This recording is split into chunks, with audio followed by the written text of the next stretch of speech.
who is a relative to Ida Odinga. And of course, as you saw there, Raila Odinga, the ODM leader, is present, and of course, Ida Odinga there.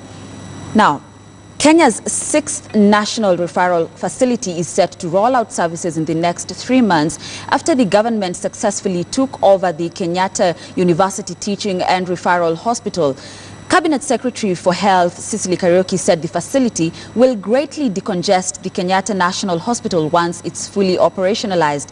The 600-bed capacity hospital was built at a cost of 8 billion shillings and has 28 intensive care unit beds and a neonatal intensive care unit. The institution's former Vice Chancellor, Professor Olive Mugenda, will chair the board of the hospital.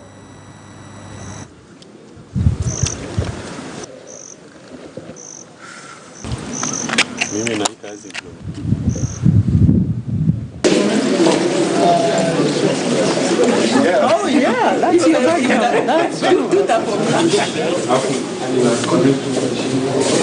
That's the light yourself. Yes, yes. So this is two.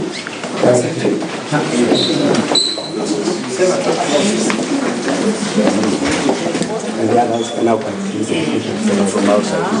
So that is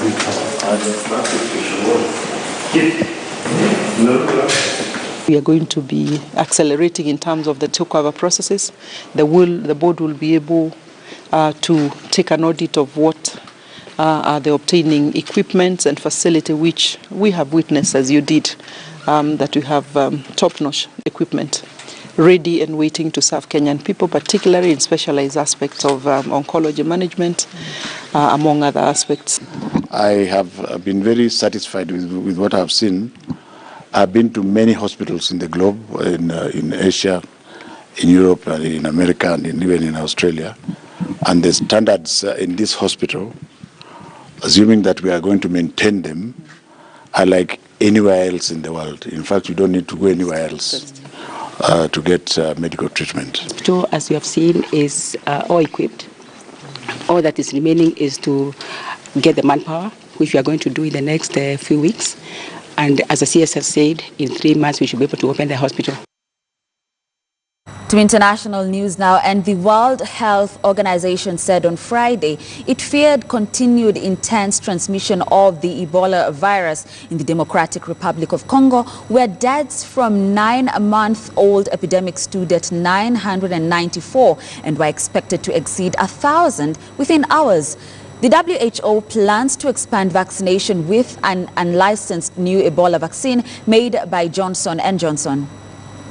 As of 1st of May, we have 1,510 cases of Ebola virus disease in North Kivu and Ituri provinces of the Democratic Republic of Congo, which includes 994 deaths.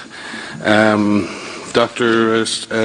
Tedros and Dr. Moeti, our regional director, have recently returned from the Democratic Republic of Congo, where they found the situation on the ground to be worse than it has been previously. We are anticipating a scenario of continued intense transmission.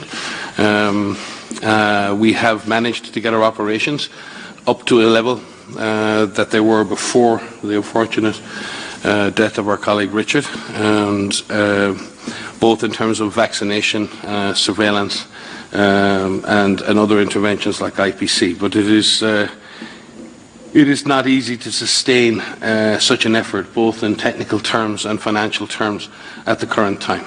Since January, we've experienced 119 separate attacks, 42 which have been directly on health facilities, with 85 health personnel either injured or killed in those settings.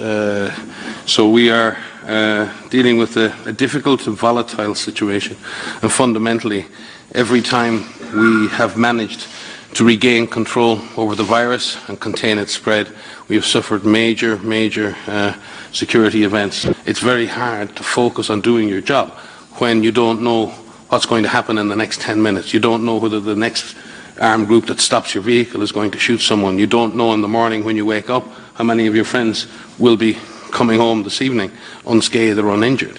So we need the humanitarian space in which to do our job with our government partners, with the Ministry of Health, with the NGOs. And as I said, we call on all national and international actors to create the conditions in which we can do the job we have been asked to do, which is to stop Ebola.